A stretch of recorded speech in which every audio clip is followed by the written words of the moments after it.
Maaaring nagyayelo at malayo ang Antarctica, pero hindi ito walang laman. Sa ilalim ng yelo at sa malawak na hangin ng kapatagan, maraming kakaibang bagay ang natuklasan sa kontinenteng ito, mula sa sinaunang mga fossil at meteorite hanggang sa misteryosong signal ng mga abandonadong kagamitan. Madalas mas maraming tanong ang lumilitaw kaysa sa kasagutan.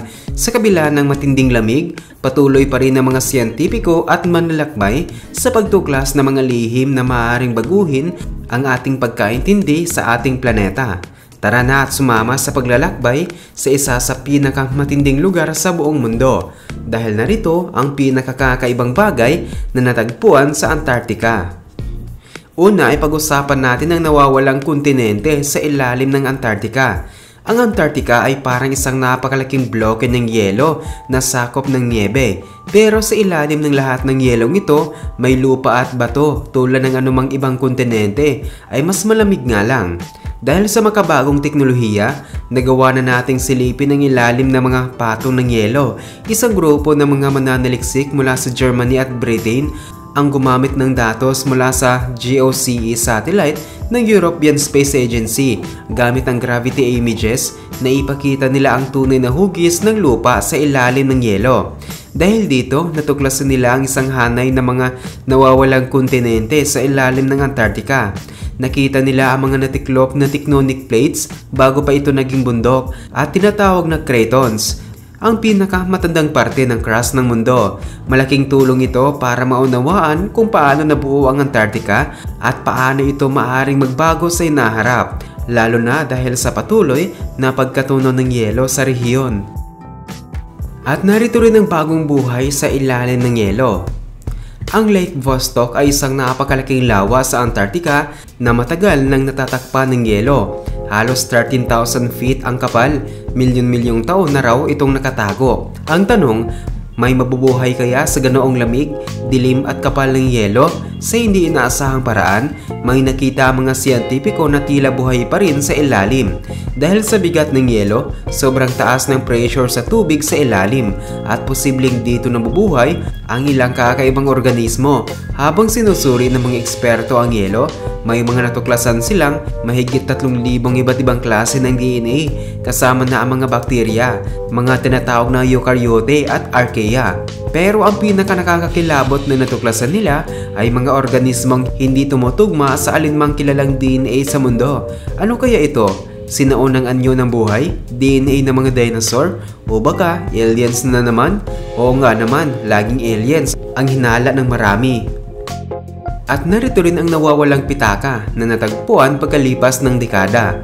Noong 1960, nawala ni Paul Gisham ang kanyang pitaka habang siya ay nagtatrabaho bilang meteorologist sa Antarctica. Sa tagal ng panahon, tanggap na niya na hindi na niya ito mababawi, kaya laking gulat niya na may tumawag sa kanya at sabihing nakita ang kanyang pitaka habang inaayos ang isang gusali sa McMurdo Research Station, isang research facility sa Ross Island, Antarctica. Ang McMurdo Station ay itinayo noong 1956 at isa sa pinakamalalaking research station sa lugar. Dito ginagawa ang mga pag-aaral sa glaciology, biology, astronomy at iba pa. May sariling paliparan din ito, may internet, recreational area at medical services para sa mga tauhan. Pagbalik ng pitaka kay Paul sa San Diego ay buo pa rin ito.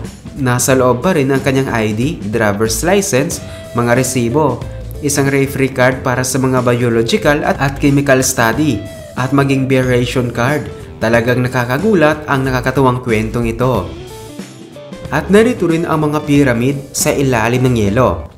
Mukhang marami talaga silang tinatago sa ilalim ng yelo ng Antarctica. Sa pagkakataong ito, buong kabundukan daw ang natuklasan sa ilalim ng yelo at sobrang nakakagulat ito. Paano nga ba ito nangyari? Hindi ba dapat ang mga bundok ay nakikita at nakaangat sa ibabaw? Oo, pero sa Antarctica, may mga kakaibang nangyayari. Ang kabundukang ito ay napakalaki. Tinatayang nasa 9,000 talampakan ng taas at umahaba ng halos 750 miles. Pero kahit ganoon ito kalaki, hindi mo ito makikita dahil natatakpan ito ng humigit kumulang 2,000 talampakang kapal ng yelo sa silangang bahagi ng Antarctica. Kahit sinasabi ng mga siyentipiko na kasing laki ito ng Alps, halos hindi ito makita. para bang nagtatago. Ang tawag sa mountain range na ito ay Kambortsev Mountain Range mula sa pangalan ng Soviet geophysicist na si Gregory Kambortsev. Noong 2016, may kuhang larawan sa yelo ng Antarctica na parang pyramid ang itsura. Siyempre, agad naglabasan ng mga haka-haka, mga alien daw. Paano nga naman magkakaroon ng pyramid sa gitna ng yelo?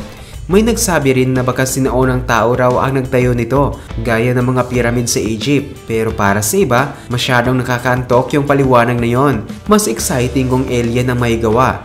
Pero dumating ang mga siyentipiko, dala ang mga tamang kagamitan, at sinabing hindi ito gawa ng tao o alien. Isa lang daw itong tuktok ng bundok na mukhang pyramid dahil sa hugis nito. Pero kung gusto mong itago ang ebidensya ng alien, yan din mismo ang sasabihin mo, di ba?